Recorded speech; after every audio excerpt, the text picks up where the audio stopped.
Le echaban sangre de ganado o sangre de cerdo y le quitaban el olor y lo volvían a vender.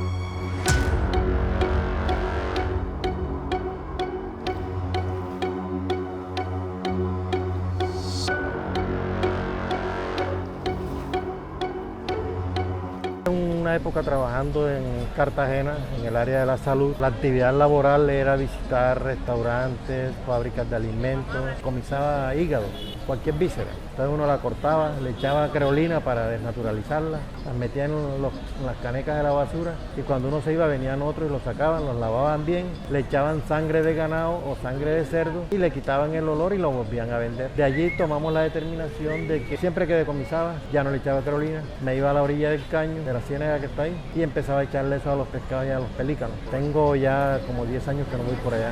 En esa época, hace 20, 25 años por allá, en varios restaurantes de cierto grupo especial de personas, encontrábamos que uno entra a la cocina y había mucha rata, mucha cucaracha, pero para ellos era normal. Y nos tocó cerrar para esa época, el 80, constantemente había que estar cerrando restaurantes por esa situación.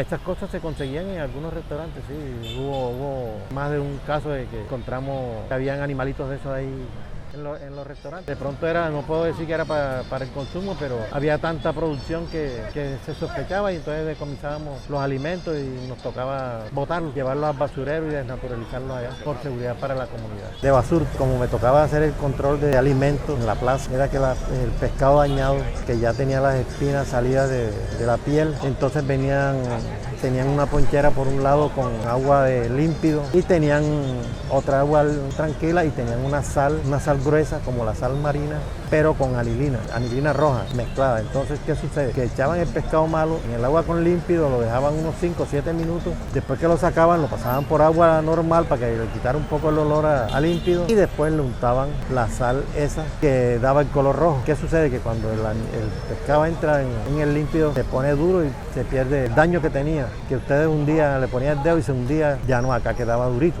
Entonces ese era uno de los tantos trucos que pasaban allá.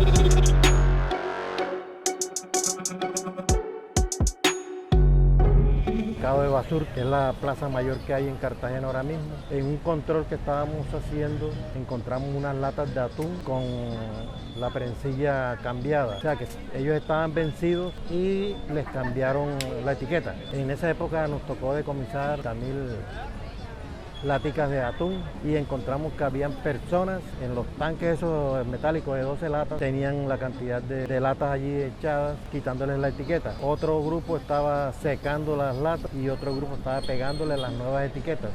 Eso que traía como consecuencia de que podía haber una intoxicación masiva o algo así por el estilo, o un envenenamiento.